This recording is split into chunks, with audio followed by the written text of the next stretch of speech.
അല്ല, ആശാവർക്കർമാരുടെ ഒരു സമരത്തിലേക്ക് പോകാൻ പാടില്ലേ? പക്ഷേ കേരളത്തിലെ ആശാവർക്കർമാരുടെ ഭൂരിപക്ഷമാണ് തിരുവനന്തപുരത്ത് ഇപ്പോൾ സമരത്തിനുള്ളത് എന്നുള്ളത് അത് ശരിയല്ല. ഭൂരിപക്ഷം ആശാവർക്കർമാരും കേരളത്തിൽ പ്രവർത്തിക്കുന്ന CITU സംഘടനയിൽ അംഗങ്ങളാണ്. ഞങ്ങൾക്കെല്ലാം നേരിട്ട് അത് അനുഭവമുള്ളതാണ്. ആശാവർക്കർമാരുടെ നിരവധി ആനുകൂല്യങ്ങൾ ഈ സംഘടന നടത്തിയ സമരത്തിൻ്റെ ഫലമായിട്ടാണ് ഉണ്ടായിട്ടുള്ളത്. ഇപ്പോൾ ഈ സമരത്തിന് അടിസ്ഥാനം എന്ത് എന്നുള്ളത് അത് പരിശോധിക്കേണ്ട വിഷയം തന്നെ. ഒന്ന്, ഇപ്പോൾ നിലവിലുള്ള ആശാവർക്കർമാരുടെ പ്രശ്നങ്ങൾക്ക് കാരണമായി നിൽക്കുന്നത് കേന്ദ്ര ഗവൺമെൻറ് നയമാണ്.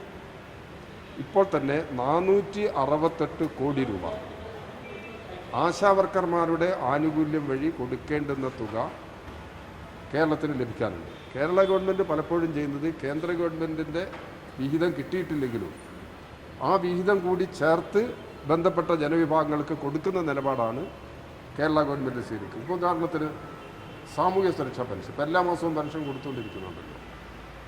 ആ പെൻഷനിൽ ഒരു ഭാഗം കേന്ദ്ര ഗവൺമെൻറ് നൽകേണ്ടതാണ്. 80 വയസ്സിന് മുകളിലുള്ളവരാണെങ്കിൽ 400 രൂപ കേന്ദ്രം കൊടുക്കണം.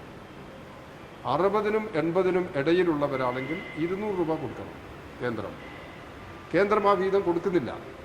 കൊടുക്കാതിരുന്നിട്ടും ഇടതുപക്ഷ ജനാധിപത്യ മുന്നണി കേരളത്തിലെ 62 ലക്ഷം ആളുകൾക്ക് ഈ പെൻഷൻ, സാമൂഹ്യ സുരക്ഷാ പെൻഷൻ കൊടുക്കുന്നുണ്ട്. ആശാവർക്കർമാരുടെ ആനുകൂല്യങ്ങളുടെ സ്ഥിതിയും ഇതിൽ വ്യത്യസ്തമല്ല. ആശാവർക്കർമാർ ഇതാരംഭിക്കുമ്പോൾ യഥാർത്ഥത്തിൽ UDF ഗവൺമെൻറ് ഉള്ള സമയത്താണ് ഇതിൻ്റെ സ്കീമെല്ലാം വരുന്നത്. പക്ഷേ കേരളത്തിൽ അത് നടപ്പിലാക്കില്ല ആ സമയത്ത്. പിന്നീട് VS ഗവൺമെൻറ്റിൻ്റെ കാലത്ത് ശ്രീമതി ടീച്ചർ ആരോഗ്യവകുപ്പ് മന്ത്രിയായിരിക്കുന്ന സന്ദർഭത്തിലാണ് ആശാവർക്കർമാരുടെ സേവനം അംഗീകരിച്ച് നടപടിയാകുന്നത്. അന്ന് 25,000 ആളുകളെയാണ് ആശാവർക്കർമാരായിട്ട് അന്ന് നിശ്ചയിച്ചിരുന്നത്. 700 രൂപയാണ് ഓണററി. ഇപ്പോൾ ആശാവർക്കർമാർക്ക് 6,000 രൂപ ഓണററി ലഭിക്കുന്നുണ്ട്. 1,000 രൂപയുടെ വർധനവിനെക്കുറിച്ചുള്ള തീരുമാനമുണ്ട്. അത് അവർക്ക് നടപ്പിലാക്കി കിട്ടണം. മൊത്തം ഒരു 13,000 രൂപയിലധികം അവർക്ക് ആനുകൂല്യങ്ങൾ അതിന് കിട്ടുന്നുണ്ട്. എല്ലാവർക്കും കിട്ടുന്നുണ്ടെന്ന് പറയാൻ പറ്റില്ല. ഇപ്പോൾ പിന്നെ ഈ ശൈലി ആപ്പ്, അത് ആ ശൈലി ആപ്പ് ഉപയോഗിക്കുന്നവർക്ക് മാത്രമാണ് അതുവഴിയുള്ള 2,000 രൂപ ഇൻസെൻറ്റീവ് ലഭിക്കുന്നത്. ഇവർക്ക് കിട്ടേണ്ടുന്ന ഇൻസെൻറ്റീവ് തുക കൃത്യമായി ലഭിക്കുന്ന കാര്യത്തിലൊക്കെ പ്രശ്നങ്ങൾ നിലനിൽക്കുന്നുണ്ട്. അതെല്ലാം പരിഹരിക്കപ്പെടുന്നത്. അപ്പം അത്തരം ചില പ്രശ്നങ്ങൾക്ക് പരിഹാരമുണ്ടാക്കുന്ന നിലപാട് ഇപ്പം ആദ്യഘട്ട കുറച്ച് ദിവസങ്ങൾക്ക് മുമ്പ് CITUവിൻ്റെ നേതൃത്വത്തിൽ അതിൻ്റെ ഒരു NHM ഓഫീസിൻ്റെ ഡയറക്ടറുടെ ഓഫീസിൻ്റെ മുമ്പിൽ ഒരു സമരം നടന്നിരുന്നു. ഒരു രാപ്പകൽ സമരം നടന്നിരുന്നു. ആ സമരത്തിൽ ചില ഒത്തുതീർപ്പിൻ്റെ ഭാഗമായിട്ടാണ് ചില ആനുകൂല്യങ്ങളെല്ലാം കൊടുക്കുന്ന നടപടിയിലേക്ക് വന്നിട്ടുണ്ട്.